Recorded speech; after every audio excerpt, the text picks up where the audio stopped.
WrestleManiacs, maniacs. This is the podcast, it's called WrestleManiacs. Adam, Donald, Indian Josh, they're not together forever and son. WrestleManiacs.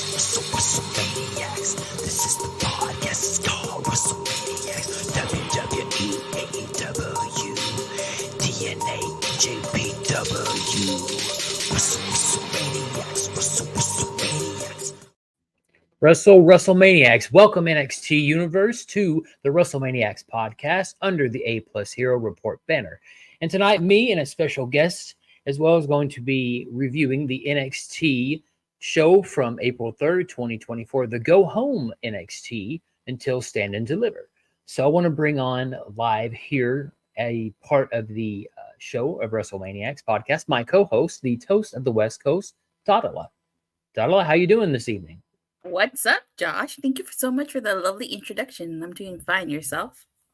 Oh, doing good. I've got so many different other intro names for you. I mean, the Queen of Rangers of Wrestling podcast. I mean, you do it all, right? Yeah, I'm the jack of all trades. The Jill of all trades, right? Isn't that the right term? Yeah, the Jill. Sorry. Well, tonight, what's interesting tonight, Dotala, is this is going to be one of your first shows because you're not really much of a regular NXT watcher, I believe. So this is going to be a different show for you versus one of those who watch weekly. Yeah, normally I just cover the PLE. So the last time I watched NXT was, I believe, Vengeance Day. Okay, no, Roadblock was Roadblock. Okay. Well, we got a couple of weeks removed. Well, let's get started. So tonight we're going to kind of go in order from the show from the beginning to the end because it all kind of ties together in a bow. And the big question is, did this show stand and deliver tonight for you and me, Dotala, or did it just kind of fall flat and just be disappointing? So let's get to it. So what I love about these shows is what is this madness? Case Casa D18 Studios, Dotala discussing NXT. Tonight she is the mistress of the spoken word. Wow. I'll tell you what, you have so many different names now. You're going to have to make a t-shirt, really. Yeah, I'm going to be like Chris Jericho with that, have that list. Exactly. Well, again, what I love, always WWE, what they start doing. Again, I always laugh because it's in Florida, right? So seeing people wearing jackets in Florida always cracks me up, no matter if it's, Trick Williams or anybody. But we got Carmelo and Trick Williams walking outside, hyping the final kind of showdown before the Stand and Deliver pay-per-view. So that's kind of how we started. And we started with a surprising triple threat tag this evening with the OC of Gallows and Anderson versus Nathan Frazier and Axiom versus the LWO. So in this triple threat tag, Dotala, there was a special stipulation that the winner of this tag team match was going to face Baron Corbin and Braun Breaker for the NXT tag team titles at Stand and Deliver. So tell me, of this match, I want to hear your opinion. You were kind of the one that don't really watch weekly. What did you make of this match? I didn't know that was that stipulation until they said it on commentary. I thought this was a decent match. I've seen very little of Axiom and Nathan Frazier. What are Gallows and Anderson doing on NXT? I know that LWO is on there sometimes, but what are Gallows and Anderson doing there? The sad thing is really they kind of just showed up a couple of weeks ago, kind of randomly. It really is kind of, I call NXT sometimes the land of the misfit main roster toys because they just kind of show up randomly. It's like, oh, well, that's cool. LWO is down here. And evidently they were, I laugh because it's really the rejects or the losers from the Undisputed Tag Team title ladder tournament, really. So it seems like they just had to go for something. So, really sometimes with NXT, there's no really rhyme or reason. It's just kind of like random cameos. I almost kind of think of it like a television show. Random cameo because, why not have them show up, right? Well, JJ does bring a good point. They're not being used on SmackDown with AJ, so they're getting used on in NXT. That is true.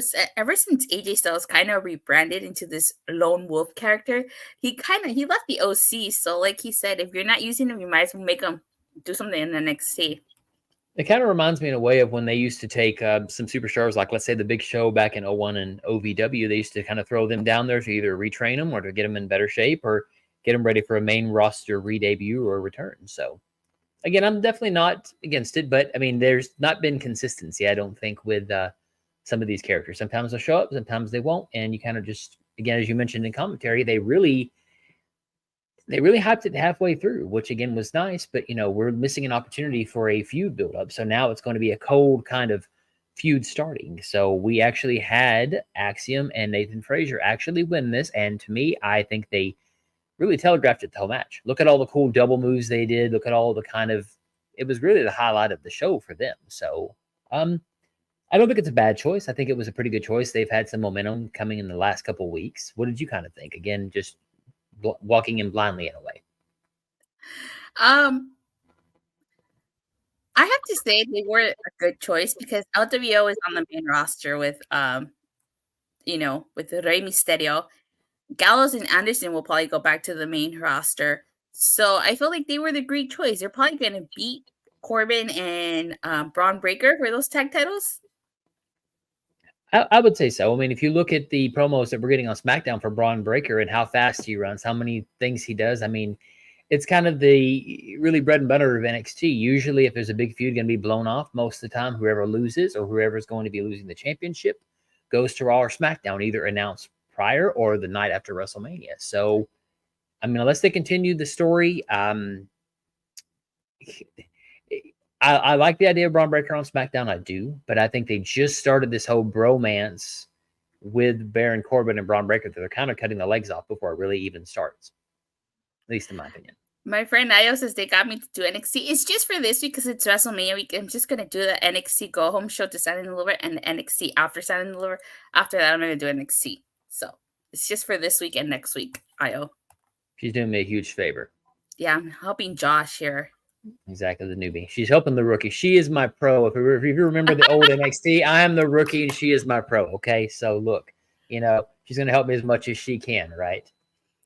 So again, well, great match. Again, I definitely think that it was the right choice having them win. Again, they'll probably win. They've got some super momentum, and again, Braun Breaker, I imagine, will probably go off to SmackDown and feud with whoever it is he's going to feud with.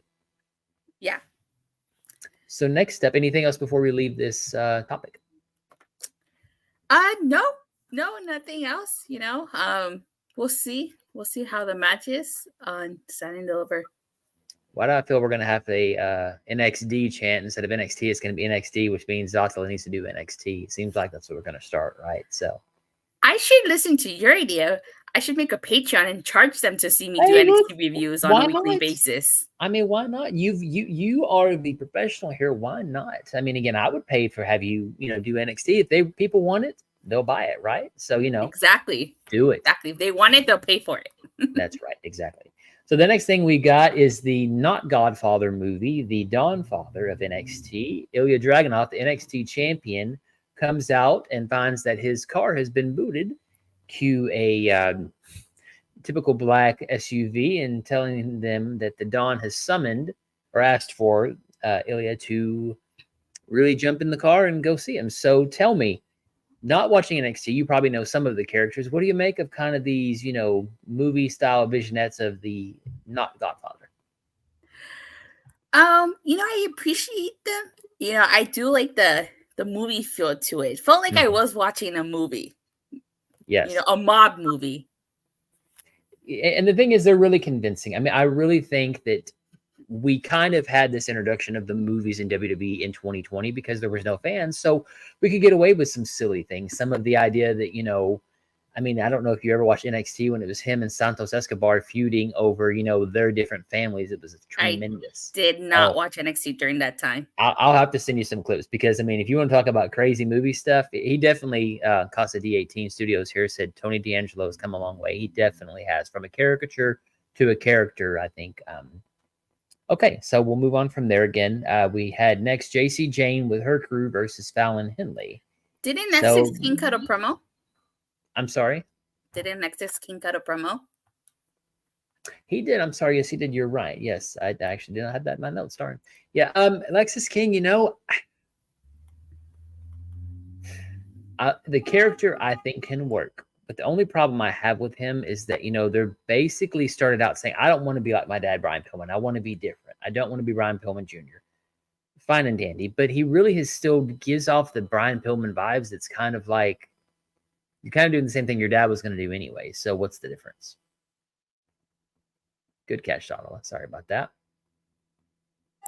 Sorry about the alarm. I feel like this is the more like because we didn't get to see much of Brian Pillman Jr. in AEW, so I feel like we're seeing more of him now, and I feel like he too has come a long way since AEW. Oh, definitely. Definitely. Again, I was very surprised they were very against the Brian Pillman thing. My dad was never home. My dad was never this. And it kind of was like the man's passed away. You really can't do much, and he really has no other way to defend himself. And even talking to his mother. Again, going back off that topic and tangent. But I mean, yeah, his promo was all right. And again, it's Lexus King. So he kind of has these random crazy promos that sometimes go somewhere, but I can't tell you that I can remember a feud necessarily that's been memorable. Again, granted, we'll get into a little bit more Lexus King later on in the show. He'll make another reappearance in a match versus Von Wagner, but we'll talk about that later. But good catch, Ottawa. Thanks for that. We then go to the JC Jane versus Fallon Henley match where everybody and anybody that decides to join JC Jane, as well as anybody that wants to be with Fallon Henley, let's just have a big giant brawl at the end. What'd you make of this match? I wouldn't even call it a match, but what do you make of it? Again, I apologize about the car alarm. All good. I thought it was a pretty decent match. You know, I really appreciate that we got 4 women's matches on tonight's show. But I thought this was a pretty decent match. JC Jane won. And then we ended up... Oh, sorry. I didn't mean to steal your thunder. What happened at the end of this match? Oh, no. It was just I called it a pure 6 brawl because you had everybody pretty much fighting everybody. And JC Jane, of course, gets the win, which is all well and good. But it seemed to be a theme tonight, which I thought was interesting. So, like, did Chase U split or something? Because I know, like, at the end, like, she says that she created the calendar to get the spotlight back on her. She's the attraction of NXT. I really like that because, you know, she was part of Toxic Attraction. What was Toxic Attraction's motto?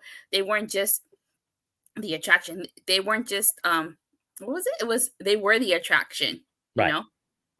So basically, in short, Chase U, basically Mr. Chase, ended up having gambling debts. I mean, again, really just weird, random, like, he gambled the money away, and so they were going to have to close. And then JC Jane said, let's make a Women of Chase U basically calendar, from what I recall, and basically Save Chase U got some money because they sold them. And so, I'll be honest with you, it was kind of convoluted. It was hard to follow because the next thing I know would be now JC Jane is now a bad guy because she wanted Thea Hale to dress like her and be like her. It's almost like a Candice LeRae, Indy Hartwell story in reverse, if that makes any sense. So, yeah, I hate to tell you, it was kind of a cluster, at least in my mind, of how they got to this point.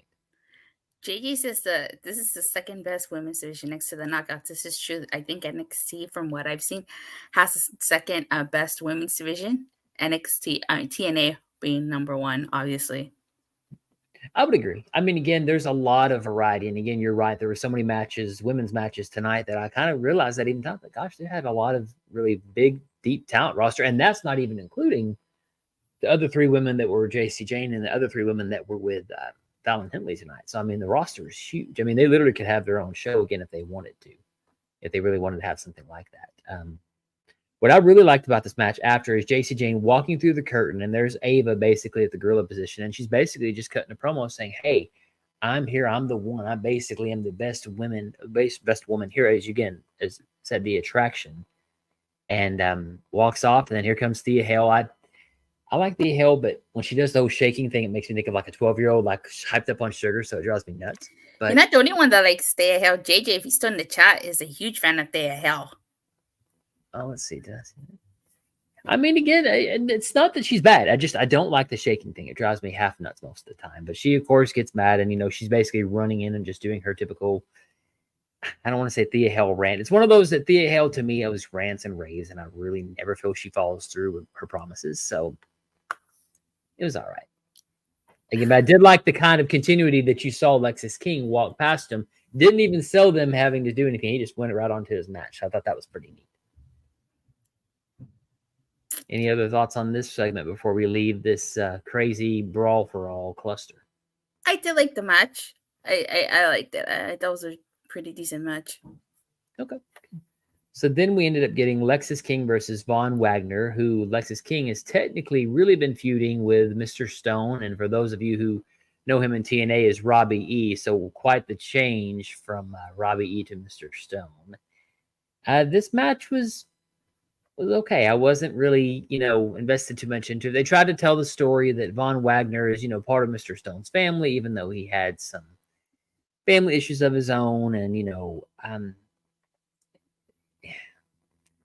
this has not been, I would say, the best feud on NXT because, again, it's been so just out there. Lexis King is kind of a chaos element that he just kind of randomly feuds with people. So it's like, okay, he's going to feud with Mr. Stone, who hasn't really wrestled. This is one of his first really big, I say, matches besides fighting Braun Breaker earlier this year. So I don't know. The match was okay. I didn't feel any heat. I didn't feel like I really wanted either person to win one way or the other, at least for me. I mean, what about you? Do you feel that they told you kind of why they're feuding and what the story really is here without having any other background knowledge of the last 6-7 weeks?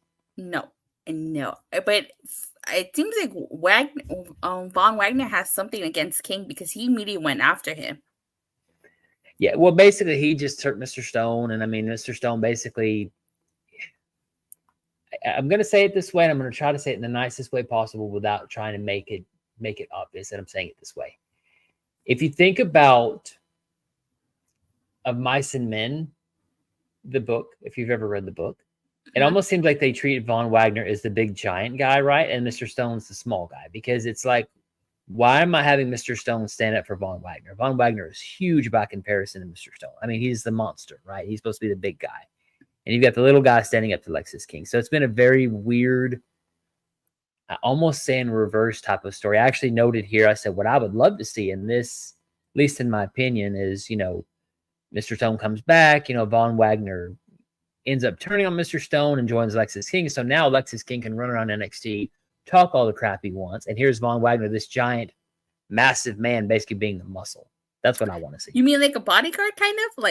Kind of, yeah. I don't want to say Diesel Shawn Michaels, but I mean, Lexis King has got some promo skills. His wrestling's all right, but I mean, if he can say, I told you were going to fight me, but I didn't say specifically me. There could be a good story because the Lexis King and the Von Wagner, Mr. Stone story to me has been played out so much. I mean, we're talking about Mr. Stone's kids, and it just, I don't know. It kind of goes to the realm of, look, these are college kids, right? If you look at the crowd, there are a lot of adults, but it's really a college kind of branded show. I always thought NXT was for the college kids. And so, I mean, they're not going to understand the whole, he's got 4 kids. Just give me a story where Lexis King just goes around and talks crap and has a giant behind him to defend him. Like AJ Styles and Omos. Oh, okay. I see your point. Okay. I'll buy it. I mean, again, he's not 7 foot or anything, but, if you see little Lexis King talking and, I'm going to kick your butt, and then all of a sudden here comes Von Wagner with that big giant forehead of his just staring, looking like this, I buy it. Okay. So, again, I don't know. I just, Io says he said the same. NXT has a young college vibe roster. And JJ says she's a Spitfire, not Jody Thread and Danny Luna, a bundle of energy when referring to Thea Hell. I'm telling you, he likes Thea Hell too. So, I mean, look, again, she's, definitely a Spitfire. I just don't like the shaking. It just reminds me of a kid on sugar, but, that's just me. But the match was okay. Again, I wasn't, terribly hurt, impressed, or, it didn't make me want to see more of the feud. Let's put it that way. I had a fantasy book in my own head what I think the feud should be. And I think when I have to do that, sometimes they let me down. So we get a promo from Josh Briggs. So this is showing basically JBL comes and says, who is Josh Briggs? You're this big, young, rugged guy. He was actually on Tough Enough. The last Tough Enough they had, he was the winner. So, I mean, this is supposed to be highlighting all the characters and all the people in the triple threat match. Is supposed to be Josh Briggs versus Obafemi versus Dijak for the NXT North American Championship. So, of this kind of promo, do you feel you know who Josh Briggs is yet? Do you feel excited? Do you want to root for him? Does it make you hate him? What do you feel? Ambulance passing by. No problem. Okay, I'll just say I'll throw my opinion in for now as we wait. So for me, Josh Briggs, I think, is getting there. I think this was a pretty good little promo for him. I thought it was strange they kind of highlighted he can moonsault. That's all well and good. That's fine. I mean, Ivar does moonsaults and stuff. But to me, if this is supposed to be a heel character with his, he's kind of a jerk to his partner, Briggs. And, really, to me, character development's there, but I think that Josh Briggs is starting to cook a little bit. So I did like the whole JBL interaction much more than poor JBL trying to help Baron Corbin. So I mean, if JBL is a part of this, I'm buying it. When did that interaction happen? This was a couple of weeks ago, and it was kind of the most random thing. It was very. He was backstage, and all of a sudden, it was just like JBL enters the picture. It's like, well, that's really random. What are you doing there? I mean, there was no buildup of like him talking to somebody on the phone, or at least if I recall, getting advice. Now, if it was something like that and said, my mentor is going to be here next week, I'd have loved it if JBL walked in the frame. But JBL just, I guess, happened to, between being in Bermuda, show up in NXT and just say, hey, Josh Briggs, who are you? I like the promo. I think JBL definitely can be a great manager for him if he used it, even if it was just a phone call or something. But JBL just shows up at random and just basically says, who is Josh Briggs? They kind of needed a reason to make him a heel and make him act more of a jerk. So I think Costa D18 Studios has a good point. He likes Briggs, but no, I don't think it's his time yet. But I think he's definitely heading in the right direction. I'll say that. I haven't really seen too much of Josh Briggs to like really like form an opinion, honestly. It's like it's see, this is why it's kind of hard for me to do the NXT review, because it's like I don't really watch on a week-to-week basis. You know, that vignette was helpful in a way because it showed me who he was. But if I would have missed that, I was like, I wouldn't know anything about him. Right. And that's kind of the thing with NXT, is that I kind of feel like when NXT originally started, every week you kind of knew who Bo Dallas was because he was always featured on the show. With the NXT roster being so big, I think what they're running into now is they have so much talent on there that they're having to decide, okay, do we have Josh Briggs have a match? Do we have him do an interview? Do we even have him on the show this week? I mean, you would think you'd see Ilya every week wrestle, but we don't see Ilya, even the NXT champion, wrestle every week. And he's supposed to be the workhorse champion. So if that tells you anything, NXT, I think, is, I don't want to say starting to get inflated, but I think they're going to have to really figure out what to do because they have a lot of talent and a lot of people are getting lost in the shuffle. So I'm glad you liked the vignette, though. I thought that was good. So from there, what we ended up having, again, as I mentioned, Lexis King and Von Wagner, we had the match. We had it to where King ends up winning with his coronation move, which is basically kind of like a modified neck breaker, and King wins. So really no comeuppance for Lexis King as of yet. What I do like is we had backstage Ava Raine, a.k.a. The Rock's daughter, which I'm hoping they're going to start. I don't know. I kind of want them to acknowledge it even more. I want kind of the final boss to show up and just say, because why not? I mean, you're already at this point. He's already on Monday Night Raw and SmackDown. Have him show up in NXT. Have everybody lose their minds. Have him endorse her. I mean, let's have fun with it, right? I mean, because what else are you going to do? She basically goes back to Carmelo Hayes and basically just says, look, I've told the referee, have as much discretion as you want, and just we have to have a winner of this match. So what did you think of this little 20, 30-minute segment? I think you kind of foreshadowed the closing segment. That's for sure. I say Ava Raine has a lot more power and is more effective than Adam Pearce. She at least tells him what's going to happen. That's true. That's true. Adam Pearce loses control of Raw a lot. Io says the Johnsons run Raw, SmackDown, NXT. Rock showing up in NXT would be babyface. That's true. True. But again, that's because Rock has never been in NXT as far as I can remember. I don't think he's ever showed up. But why not? I mean, again, look, Ava is, not really a heel, not really a baby face. I think she just kind of is an authority figure. I don't know. I think it'd be kind of fun to have him show up. But what we go to next is we have Natalya and Carmen Petrovich. I believe I'm saying it correctly, and correct me if I'm wrong. Basically just talking about the match tonight, and Roxanne Perez interrupts and basically just bashes Natalya. Basically just kind of, just showing her heel persona. To me, I don't think the segment was needed. I don't really get the hype because really Roxanne Perez is not feuding with either of them. She's feuding with Lyra Valkyrie. So Valkyria, I think. Sorry, Valkyria. But I don't know. It was kind of just a random like, oh, so Roxanne's just going to be a jerk. Okay, cool. I don't know. The segment was kind of just bland. And even you not knowing that they're feuding, see, did it give you any feeling about it? Did it make you reinforce that she's a jerk? Did you think maybe there's a story they didn't tell us? What would you make of that? Well, I know that Roxanne Perez is slowly turning heel, so I guess this is just supposed to go into that, play into Mhm. that heel persona.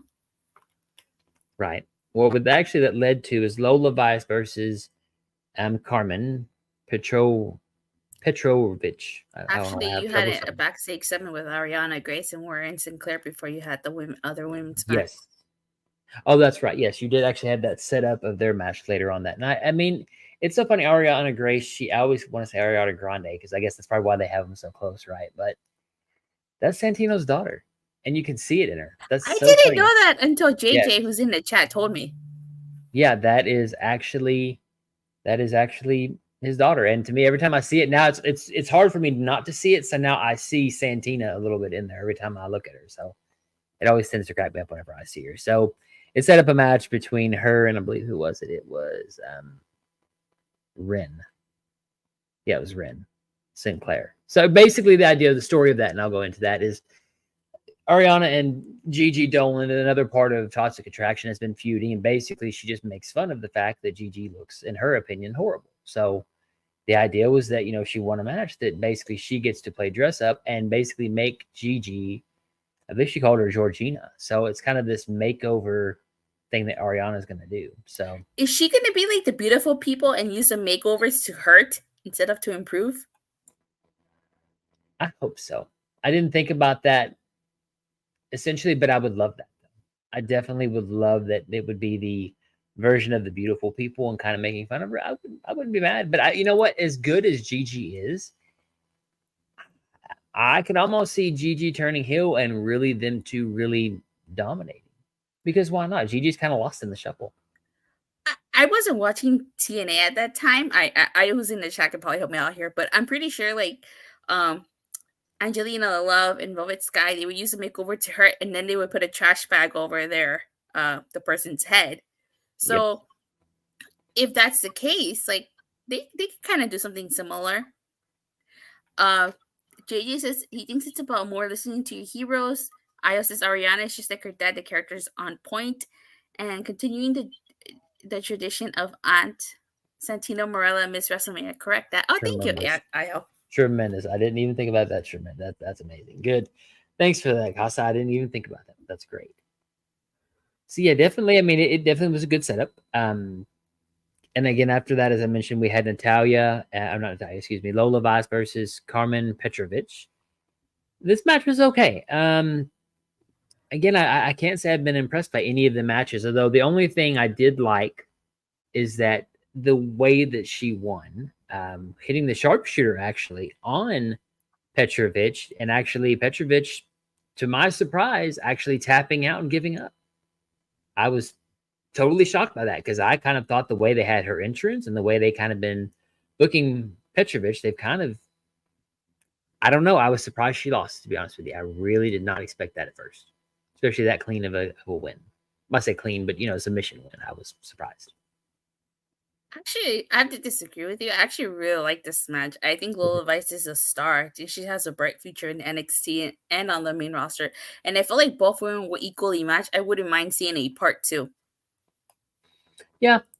I mean, and to me, it may just fell flat just because I think for a go home show, and again, I think as you mentioned off air, I think we kind We'll of get into that. We'll get yeah. into that in the at the end. But I do agree.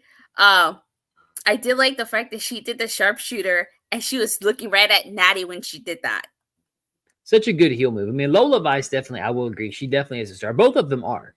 It just for whatever reason, this match did not hit for me tonight. But again, it may just be because of the timing. It may just be a timing issue. Because Adam's Adam says he loves Lola too. Haha.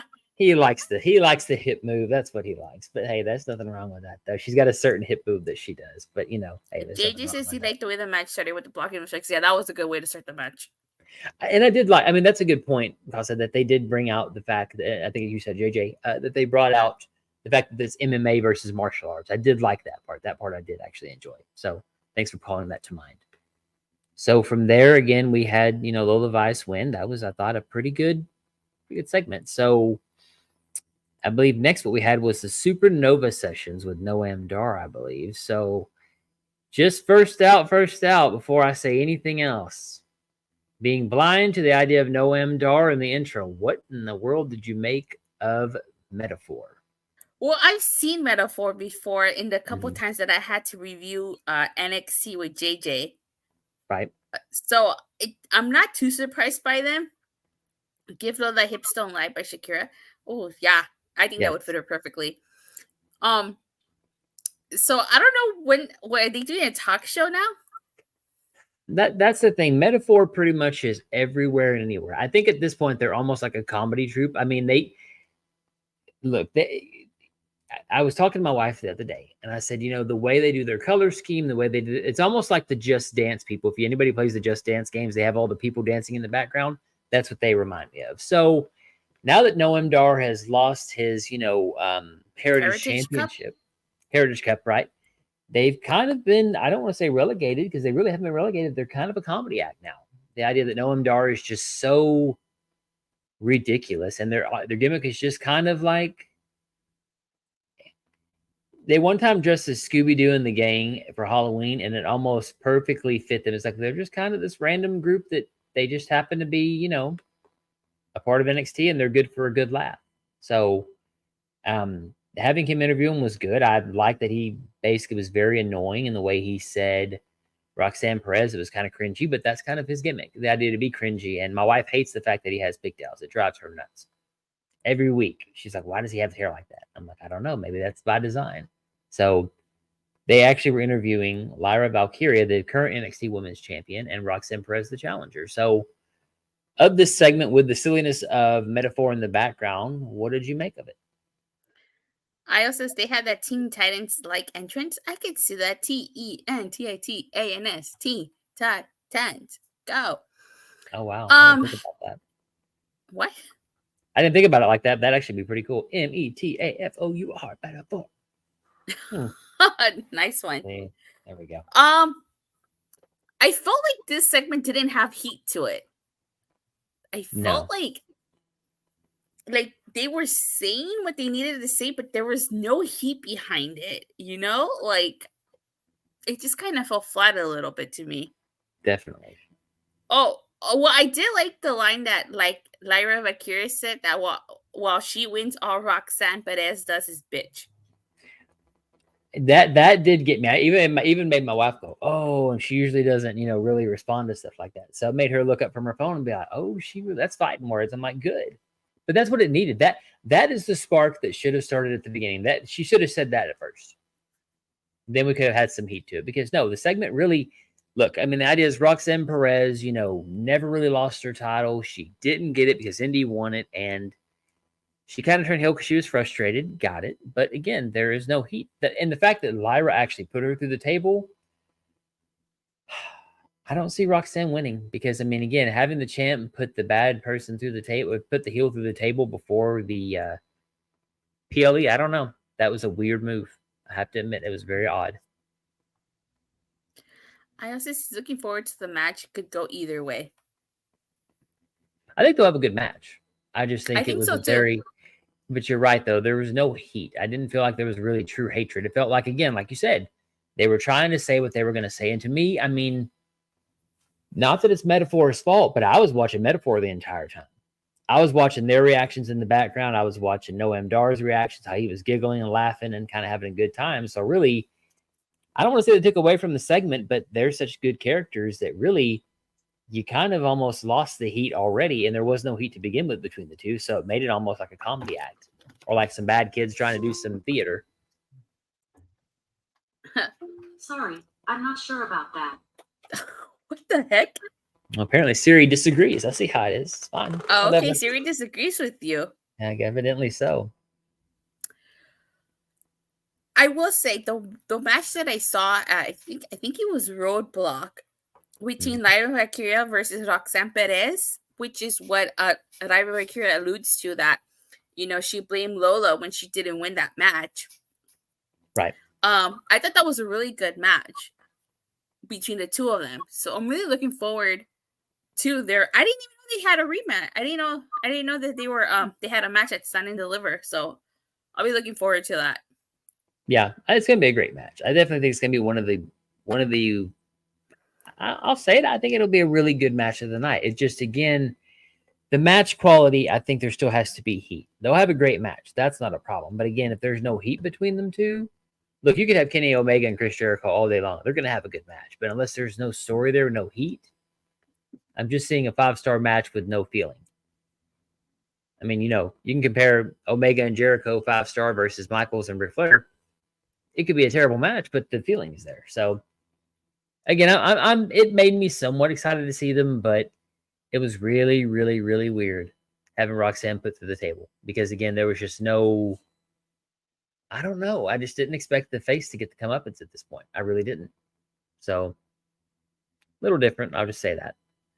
Then we go into a Dijak promo. So, tell me what you think about Dijak, the law of the ring, the not big boss man. But that was a good. I thought it was good. Yeah. I mean, I definitely like his character. I mean, he definitely has, kind of opened up a lot more. And I mean, his character versus, I can't even remember his name. It was like Dijakovic back in, NXT 2020. Dominic Dijakovic. Yes, Dominic Dijakovic. Right. It was such a strange, hard name to remember. It just was not a character really that kind of reminded me of, oh gosh, I just had his name. He was the big redhead in NXT and TNA. I'll have to remember it. I have to remember it here in a second. But anyways, going back to that, we also have another additional vignette with Ilya walking through the darkness, walking through the garage, seeing all the henchmen of Tony D's and sitting down at a table for two. And here we see Dawn and Stax and everybody else kind of walk up and sit down and have the stare off. So, to be continued. What'd you make of this? I felt like I was watching a mob movie, like I said earlier. Yeah, they're so good, but it just seems so out of place, especially to be continued. I kind of thought this would have been like, I get the whole card thing, but this should have been 1 segment, 2 segment, not 3 segments across. But we'll get into the last part here in a minute. So with the Dijak promo, as I mentioned, we kind of pan out and we have Obafemi, the current NXT North American champion, watching that promo and basically saying he's going to show them that, they're not going to win. He's going to be the champion. Obafemi, what do you make of him? Just in the first few seconds you see this giant dude with the NXT champion, do you, are you with him? Are you against him? What of all these 3 characters you've seen a few seconds of, who's moved you? Anybody? Actually, I've seen a little bit of Obafemi before when I did a couple of NXT reviews with JJ earlier this year. Right. I have to say, Obafemi's a star. I think he's the total package.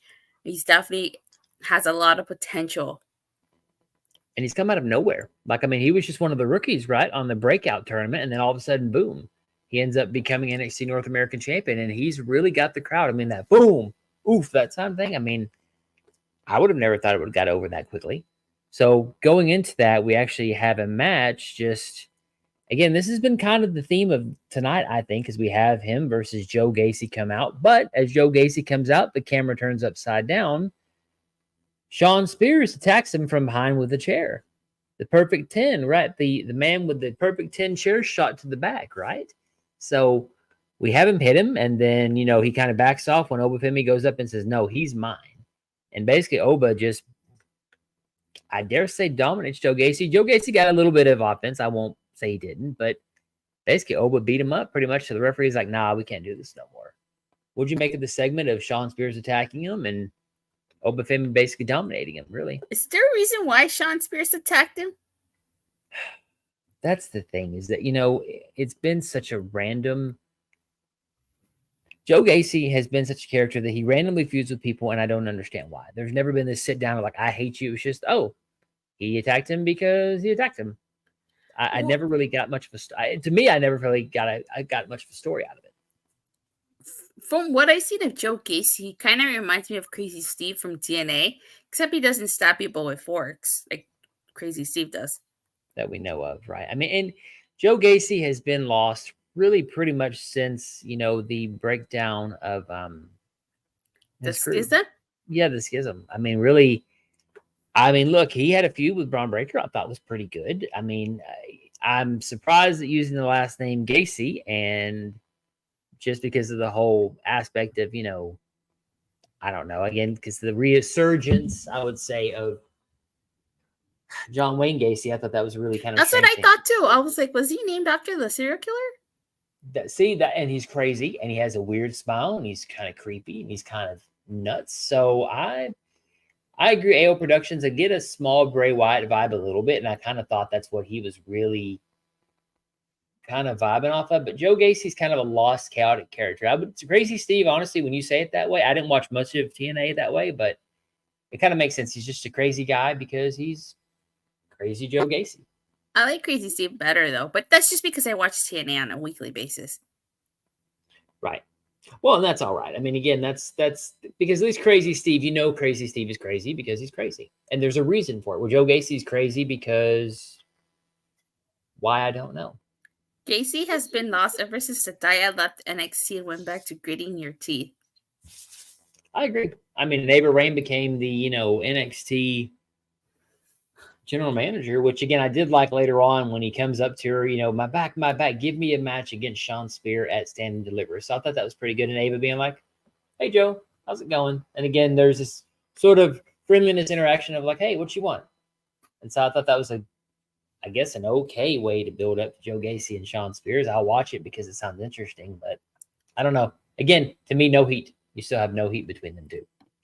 Yeah, I don't know. I didn't understand why Sean Spears felt the need to attack him. Then we also had a backstage segment with Tatum Paxley and Lyra Valkyria. Basically, Tatum Paxley is, I dare say, it reminds me of kind of like Tori vibes of Sable, right? And that's her super fan. She dressed like her for a while, and she's now kind of become her friend. And basically, Lyra's like, I'm not going to be Mrs. Nice Girl anymore. That's kind of what I took from the promo, was that maybe I don't want to be nice anymore. Maybe I need to be more aggressive. What'd you make of this segment? Is Tatum Paxley supposed to be like the Mickey James to Lyra Valkyria's Trish Stratus or something?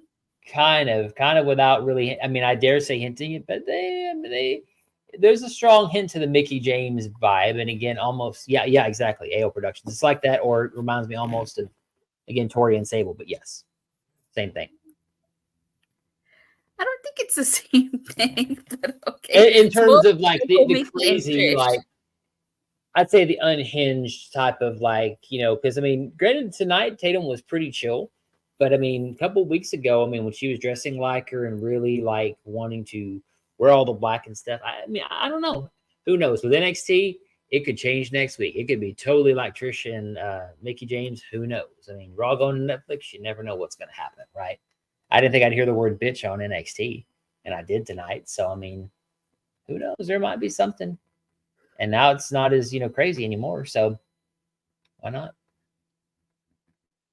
Next, what we get is Ariana Grace versus Ren Sinclair. What'd you think of the match? Again, to me, it was so random. Ariana Grace got the win by using the ropes to her advantage. Good enough, but I don't know. Kind of plodding to me. What'd you think? I like the match, and I'm going to be like Bert and be like, I don't know what you're talking about. She didn't use the ropes. I don't know what you're watching. Yeah.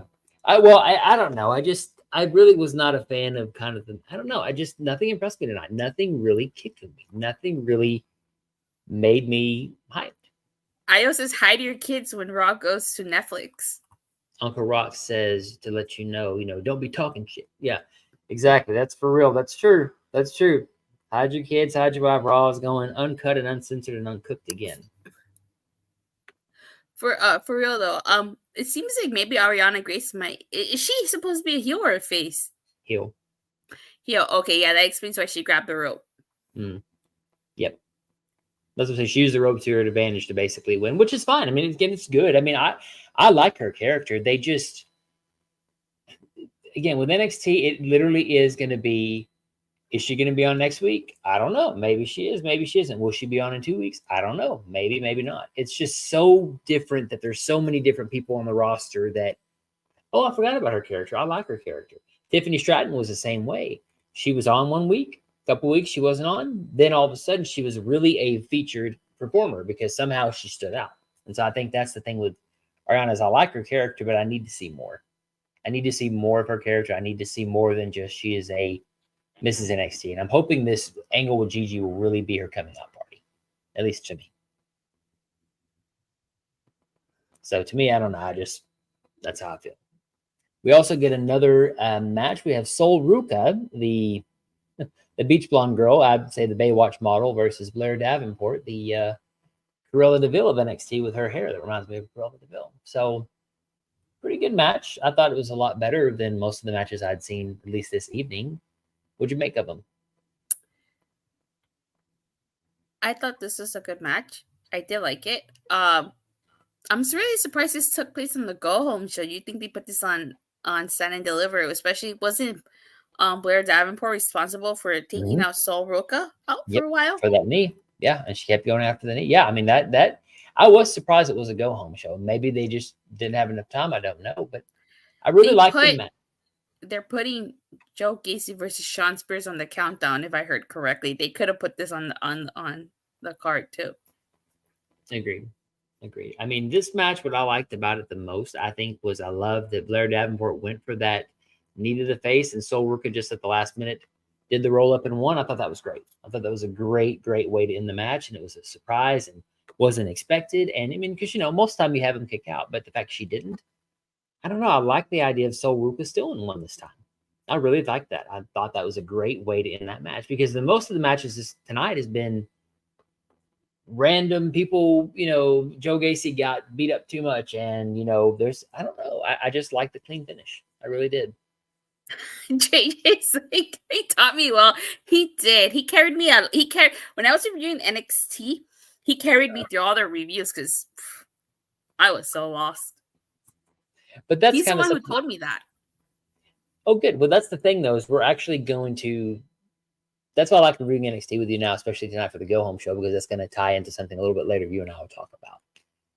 So now we go back to Tony D and Ilya sitting down at the table having the conversation with the Dawn of NXT. Tony D basically is aggressive. Basically, they talk about, look, Ilya's saying, I respect you, but I'm still going to beat you. I'm still Ilya Dragunov.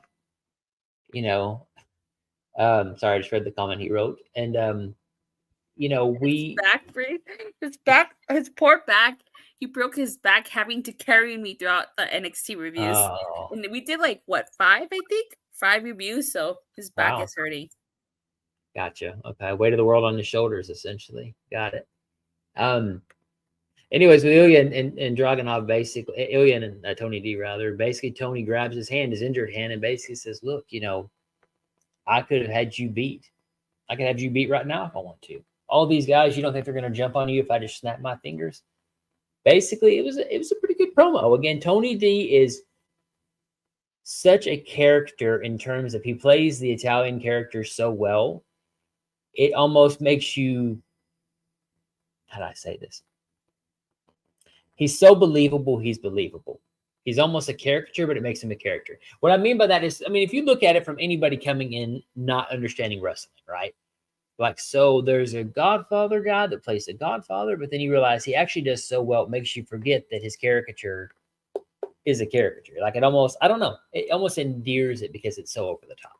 I guess that's what I'm trying to say. He's so over the top, it puts him over the top and puts him over, if that makes sense. You may have a better way to say it than I do. Are you saying that you forget that Tony D'Angelo is a stereotypical Italian character because he plays the character so well? Yes, that's what I'm almost saying. He's so over the top, it gets him over. In a great way, though. And I like that, though. It's not a bad thing. It just, seeing him at first, again, I'm going contextually with him versus, Santos Escobar and the family, and they're meeting on a bridge, and they're talking about fish, and they're having this real kind of movie metaverse. And now we've got Tony D challenging for the championship, almost, I think, too late in a way. But I don't know. I really like this segment. He showed the aggression from Tony D that we haven't really seen. And I really like that he said, basically, look, all these guys can beat you up, but I'm going to let you stay. I'm going to beat you in the ring where everybody can see it. So I really like this promo from him. I thought it was a really good way to end the segment. What'd you make of it? I agree. I thought it was a good way to end the segment. I definitely thought it was a neat way to, tie everything together. And at least it made me want to see their match. I'm thinking, is Tony D really going to break the unbreakable dragon? it's stand and deliver. So, I mean, it made me have the question, and I like that doubt in my mind because Ilya's really, I mean, if rumors are to be true, I mean, they're going to try to book him like Gunther. Now, I don't know if he's going to be as strong as Gunther, but I mean, they're very high on him right now. So, we'll see what happens at stand and deliver. So, what we get next is we have another kind of, hype with Trick walking through the hallway, Carmelo walking with the security. Again, we have another segment where Briggs and Dijak kind of run into each other, and Obafemi walks in, and they basically have this kind of standoff saying, look, boys, you're not going to beat me. And kind of like a, I don't want to say measuring contest, but it kind of was like who's the biggest and the baddest in NXT. So what'd you make of this little three-way conversation between Oba, Josh Briggs, and Dijak? I feel like since this is a triple threat, if they take the title off of Obafemi, it's a good way to protect Obafemi from having to get pinned because you could have Dijak easily pinned Josh Briggs to win. It's funny, out of all the characters, and I mean, I don't know what it is because Dijak to me makes me feel like Big Boss Man, but I like his character. I do. I think, give him a shot at the championship. And I hope he wins. I mean, whether it's, look, Josh Briggs, as somebody said earlier, he's not ready for the big time, at least yet. So, I mean, give Josh Briggs the loss, have Dijak and Obafemi. I'd watch the match. Why not? So I'm hoping for Dijak to win this one. I really, really like this more than I expected. So Julia says he's not 100% convinced that Oba is walking out as champion. Me either. I could see that, That's why I said it's a triple threat. You keep Obafemi strong while having to pin him. Exactly. And that could lead to the rematch with him and Dijak, and they could chop each other, kick each other, whatever they want to do. I want to see it. Josh Briggs, to me, I think he's the fall guy. Whoever wins, I think it's going to protect Dijak and it's going to protect Oba. So whoever walks out, Briggs is going to be the one to take the pinfall, I think. I'd be shocked if anybody else was. So next we go to, again, as I mentioned, here comes poor Joe Gacy, basically just demanding a match with Shawn Spears, as we talked about earlier. So now we get to the main part of the show. We get the big face-off between Carmelo Hayes and Trick Williams. And, I'm going to say it. I was not convinced that these two hate each other. I still feel there's no heat to this feud. There needs to be more. I think that the reason why that is, I think they played too much with it. I think they played the fact of, Trick didn't do it. Not Trick. Carmelo didn't do it. He was vindicated. Lexis King said it was him that did it, and he actually fought Carmelo for, Trick's honor. And basically after he lost, he said, hey, Carmelo, you got me on a PLE. Thanks for the payday. So that was a weird random thing. Again, as I mentioned, Lexis King does weird things for no reason. I don't know. I think I understand the hype, but to me, they waited too long. I think that I didn't feel any hype from this. I didn't want to see them fight at all. That's me. What do you think? I have to disagree with you. Okay. I didn't see the story from the beginning. I think JJ told me it's been happening since October when Trick Williams got attacked. Yes. But I actually want to see this match. This is main eventing Stand and Deliver, and I think it's going to be a really great match. This whole ending segment got me hyped for their match. I really like that Carmelo line where he says they'll turn on you about when he mentions the Nintendo Switch. I thought that was really cool. But yeah. I have to disagree. I actually really like this. I thought this was great. They had good lines. I don't know. I still felt like when they're brawling, I mean, let's put it this way. And again, granted, I mean, I judge harsher, right? Because again, this has been since October, right? And I still just do not feel this sort of yes, now we know Carmelo Hayes is the one that did it. We all kind of knew ahead of time back in October. But this is what October, November, December, January, February, March, April. We're talking 6 months of hype, and probably the last 2 or 3 months we get Trick coming back. I don't know. When you look at Triple H and the whole Shawn Michaels feud from 2002, when Shawn came back and Shawn was attacked after SummerSlam, right? And, he was taken out and they revealed it was Triple H. I think it was in July when that happened. He came back in August. Then we got a return from November. I don't know. They just waited too long. Again, I'll see the match, but do I think it's main event worthy? No. I still think the championship should lead this at this point because it is the NXT championship. And really, whoever's going to be the NXT champion should, in theory, be the one that's leading the brand. And I think making this the main event is a mistake, at least for me. I can kind of see where you're coming from, but I had to disagree. I feel like this has a much bigger story than Eli Dragunov versus Tony D'Angelo. Like I said, even though I didn't see the story play out from the beginning, just the fact that like Carmelo Hayes brings up the fact that that they were brothers and he felt betrayed when Trick Williams went after the belt. I think that this should main event because it's the bigger story, and I think that after this, Carmelo Hayes is probably gonna go to the main roster. I think this is his swan song, so to speak. He's probably gonna put Trick Williams over. But I'll ask you this, and this is just kind of a question that's maybe controversial to ask, but I'll just ask it. So they brought up the fact that this is going to be the first time that African-American men are going to main event a WrestleMania PLE on that weekend. I did like the fact that, sidebar, that the crowd was trying to give kind of Carmelo the Dominic Mysterio kind of like booing him out of the building thing. I thought that was really nice. But do you think that line was needed, or do you think it was one of those that needed to stand on its own merits without having to push that narrative? Just out of curiosity, just for me, I kind of felt like it's not needed because it's not, I mean, it's important, but the story itself between them two is more important than the fact that it's two African-American leading the WrestleMania weekend. What did you make of that line? I just thought that was a weird line to throw in there. Damn, you're coming out with the controversy here. Huh? Sorry, I just have to ask, right? I mean, I have to ask, like, is it? I didn't mind them mentioning that line. I didn't mind it. Yeah. I just felt like we got Sasha and Bianca Belair a couple years ago because it was because of their talent, right? And they never really mentioned it. I don't know. Again, controversial question. I mean, again, in the chat, they may hate that I asked that question, but again, the big question, I guess, this night from this evening: do you feel that the show stood and delivered the hype, or do you feel they fell flat? What do you rate the show as a show?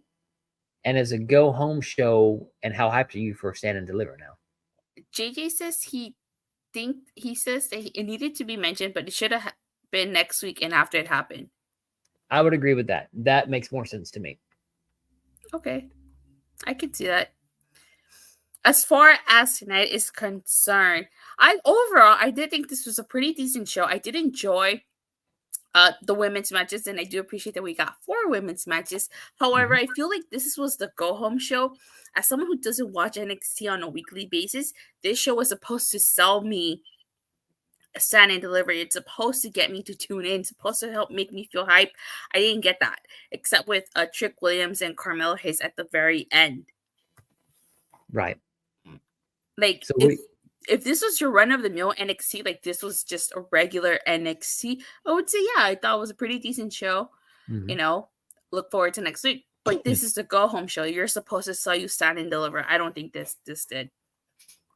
I agree. I mean, I definitely think that, given regular NXT watcher, yeah, it could have been something done 2 or 3 weeks ago, and I would have been like, all right, well, it's just a random NXT. Okay, great. We got a little bit of hype here. But to me, there was a big missed opportunity giving that tag title shot the week of the PLE, because now I have kind of a cold feud going in. Yes, I've had Nathan Frazier and Axiom and all these people say, I want to be champion. But I don't really see that. To me, having Braun Breaker and Baron Corbin just stand up there, no. I wanted them to get in the middle of the ring, face-to-face, hold up the title, so at least to have some sort of tension instead of them standing there on top. So as for the matches, yeah, I mean, you kind of knew the PLE was coming back, right? Or you knew that the PLE was this weekend, but do I feel it stood and delivered? No. I felt it failed. It fell flat. It fell down and did not deliver at all to me. I was very disappointed in NXT this evening, which is unusual because most of the time I think they're pretty good. Oh my God, the one time I watch NXT. Right. Well, most of the time, I'm usually pretty positive about most of the shows, but tonight, just for whatever reason, I just expected more of them. I expected a lot more. I mean, to me, Carmelo and Trick, yeah, that's fine. We've known that's going to happen for 6 months, but to me, I'm more hyped for Tony D and Ilya.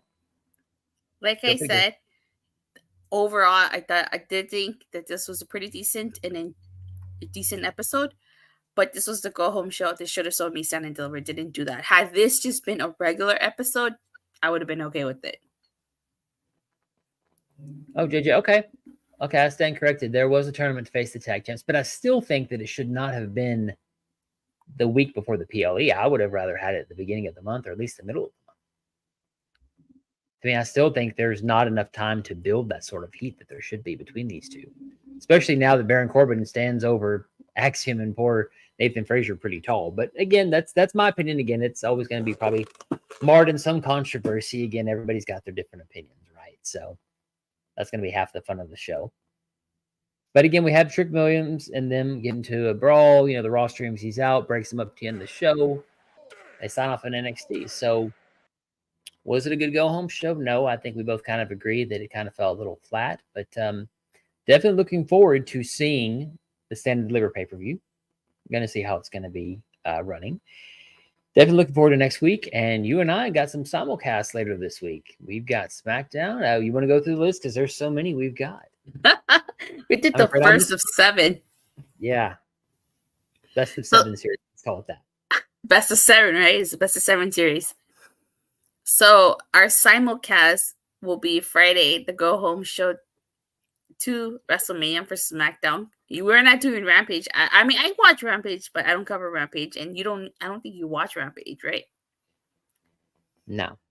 Okay, so yeah, we're gonna do Friday Night SmackDown. We're gonna do NXT Stand and Deliver, WrestleMania Site 1 and 2. And we're gonna do Raw after Mania and SmackDown after Mania. So those are the 6 dual streams that we're gonna do. I am gonna come back next week to help Josh go over the NXT after Stand and Deliver, but after that he's pretty much on his own. Yeah, I haven't scared her off yet. She'll at least give me one more chance to do it right, and so we'll see how it goes from there. No, just kidding. I know we'll have some fun next week, especially talking about did they stand and deliver, did they fall short? Maybe we should do a predictions dual cast. Okay, Simon, we'll see. We'll think about that. We'll see. Well, I mean, look, as much as we're going to be on right for Friday and Saturday morning, and Lord knows there's only 1,000 other events we're not even covering, like the Slammies, like the Hall of Fame, everything else. So maybe we can eke out look, we got about a couple minutes before the PLE. What's a short, quick, predictions? Maybe we do that on Saturday morning, Friday night. No, I think we're going to do them on Thursday after I finish TNA. That's right. Okay, yeah, just let me know. Again, we're going to have some fun, guys and gals. We're going to definitely be running together, and, she's going to be my running mate and teach me. As I mentioned before, I'm just the rookie, and she is my pro, so she's definitely going to be teaching me a lot this week. So I was going to call you Padawan, but that works better. Look, I'll call me whatever you want, Dodla. You are the pro here, so you run the show. So, all right. Well, again, Dodla, to kind of end this, where can people find you? You can find me on Twitter at Raw, SmackDown, AEW Dynamite, TNA Impact, AEW Rampage. I go live every Monday, Wednesday, Friday, and on Thursdays, all things TNA. You can find me over on Body Slam. Awesome. Again, like I said, the pro of pros. I mean, for me, you'll just see me at Gamer Peroski on Twitter. I'm going to start getting on Twitter or X more and, kind of doing some live tweeting. So that'll be something new for me. And again, this is the start of working on the NXT review show podcast underneath A Plus Hero Report banner. So WrestleMania Backs podcast. So guys, gals, thanks for joining us tonight. Look for us the coming couple weeks. And again, just thanks for joining us tonight. And don't forget to like and subscribe. Make sure you hit that bell so you get notified whenever that's right. we go live or A Plus Hero reports a new video. And I'll see you guys tomorrow on my channel for AEW Dynamite, but we'll see you guys Friday after SmackDown. All right. Thanks, guys. Bye. Evening.